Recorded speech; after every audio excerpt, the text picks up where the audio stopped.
Richie Hebner played third base for the Pirates. Calvin Hill led the Cowboys in rushing from 72 to 74, and UCLA won back-to-back Rose Bowls in 83 and 84. So you picked up enough points to take you to 280. Ooh, 280, and they have 570. It's not close. I'm sorry. Yeah, I was hoping there was some way you would be able to stay in the game, but unless, of course, these guys that just Richie Hebner question shoot one another. Yeah. It was a T. Martin question. Hebner always gives you a chance to win. Jamie, are you ready to keep score on this one? We're going to run through this. Guys, you about ready on here? You about ready to go? Okay, I'm taking that as a yes. You ready to go, Angelique? Let's do it. And go. Where did Marshall Faulk play his college ball? San Diego State. Yes. Who drives NASCAR's number 12 car? Ryan Newman. Yes. Who has pitched the most innings in relief in National League history? Kenta Colby. Yes. In what city was the defunct Heritage Bowl played? Memphis. No. Who did Louisville defeat for the NCAA championship in '86? Duke. Yes. Who is the current pitching coach of the Red Sox? Pass. Who coached the Lakers in Magic's rookie season? Paul Westhead. Yes. Who played shortstop for the Dodgers from 72 to 83? Bill Russell. Yes. Who led the Packers in rushing from 71 to 75? John Brockington. Yes. What school won back-to-back Rose Bowls in 91 and 92? Michigan. No. What city was the defunct Heritage Bowl played? New Orleans. No. What school won back-to-back Rose Bowls in 91 and 92? Ohio State. No. What school won back-to-back Rose Bowls in 91 and 92? Wisconsin. Yeah. Yeah, I'll take him first. He said Washington. What city was the defunct Heritage Bowl played? Time. There you go. Time is up. Des Moines. It's Atlanta. So you got 9 of them. So that's 450 added on to that. What do they have to begin with? Well, they've ended up with 970 points. 970 points. Wow. 970 to 280. So it wasn't. The Heritage Bowl's in Atlanta. Heritage Bowl's in Atlanta. Yeah. Yes, it is.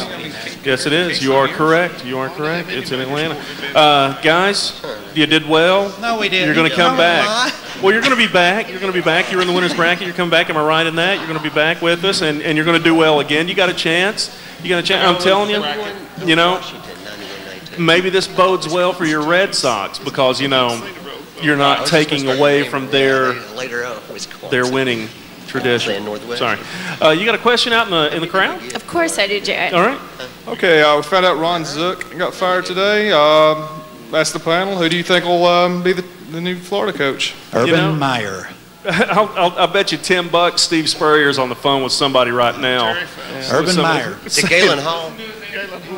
University of Utah coach, Urban Meyer. Yeah, there's a really good chance. Utah's tremendous right now. The new Florida president used to be president of Utah. Yeah, and they're doing extremely well. But you know Spurrier's on the phone with some of the guys down there saying, well, I don't know if I really want to come back, but if y'all was to go in there and make a push for it, I'd consider coming back. You know, but then again, they'd have to pay his ego $12 million. Had any incentive of the firing? Oh, I think I'm sure it did. That and the fact that they brought that fraternity stuff up 6 weeks after it happened to kind of start the ball rolling for him going out. Zook never really was going to keep that job. Zook was they were going to push him out as soon as he got the job. It's kind of like that fall in the stars category. Exactly. What do you think? Is there another good? I think Spurrier, if not Urban Meyer. I don't know, Jed Tedford maybe. That'd be a good coach for him to go after, but yeah, Meyer would be my second choice if not Spurrier. You know what I like about the fact that Florida lost its coach and everything is that at this point in Florida football, you know, the vast overwhelming majority when asked who's going to take over that program might say, who cares? When's the last time you ever thought you'd say that about Florida football? As ball fans, we wanted Ron Zook to stay. Yeah. Exactly. Who cares who takes over that job down there? It's not like they're going to be doing anything tremendous for the next several years anyway. They got to get a better recruiting class again, and it's great. I'm happy to. I hate to say that, but I'm happy to see Florida falling a little bit. There's just so much bravado built up in that program, and well, in all the Florida programs actually, with Miami and Florida State as well. There's something about that area that, and it could be just. I don't know what it is, huh? They won their national championship. Yeah, Central Florida. Hell, I don't like FAMU. You know what I'm saying? And that's really all you've Yeah. them since then. Well, you know, I got to say, I live here in Tennessee, and every time I go get my tags changed, they still got that 98 national championship tag up there on special.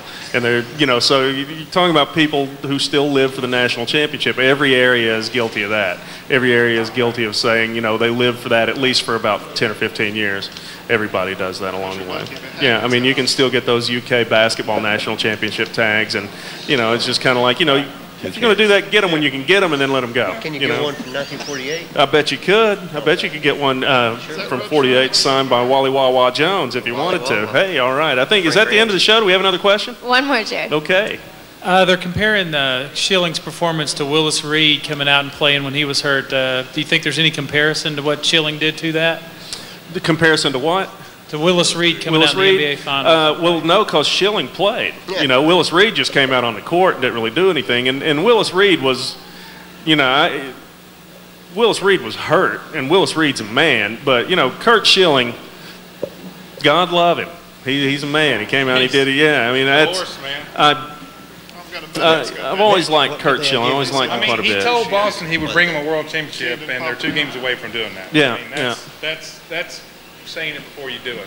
Exactly. Do you think he'll be able to pitch again in the series? If I were, there's probably not a chance they're even going to go to the game. But I mean, if it comes around, I told him though that he should not do it again because they don't know. Too much damage to they don't the know what ankle. can happen, and he could end his whole career. So I'm sure if given the chance, though, you know he's going to take the ball. You know, I mean, that's why that's the kind of thing that movies are made out of with Robert Redford. right. Sorry. Even if they change the ending. Yeah, man, I got to tell you, it's crazy stuff. You know, I got to go with Bill Maher on this, though. I got to go with Bill Maher on this. The fact that Schilling is saying that he was able to pitch through the help of his doctor, but mostly through the power of God. I don't like to see God brought into sports because it makes you think that the other team doesn't have God on their side. I don't like that. You know what I mean? And then to say that God doesn't play favorites and say who's going to win a game and who's going to lose a game. I don't like that. I don't like when players. I don't really think he was insinuating God. No, but I don't like it when players do that because it just brings in an odd feeling. They're saying that, well, he's on my side, he's not on their side. I don't like that. That's all I'm saying. I just don't like it. There's a lot of people that wouldn't bring that up in a public forum either, so I applaud him for that. Exactly. But anyway, that's going to take us to our end of the show. Thank God. So, guys, good job. Came up as just a tad short. She'll be back. You guys are still rolling along, still winning games, still tagging it and bagging it. Whatever that means. I don't know. I'm just trying to find a nice reference. Yeah, 1950s. You ready to call it quits? Let's call it quits and do that. What does that look? Look, you guys are winning. Well, I don't know. It's a sporting reference. It's hunting. Yeah. Okay. Yeah, I get it. Okay. All right. Thanks for watching. Stick around and check us out next time down here at the Sophisticated Honor with So You Think You Know Sports. Take care.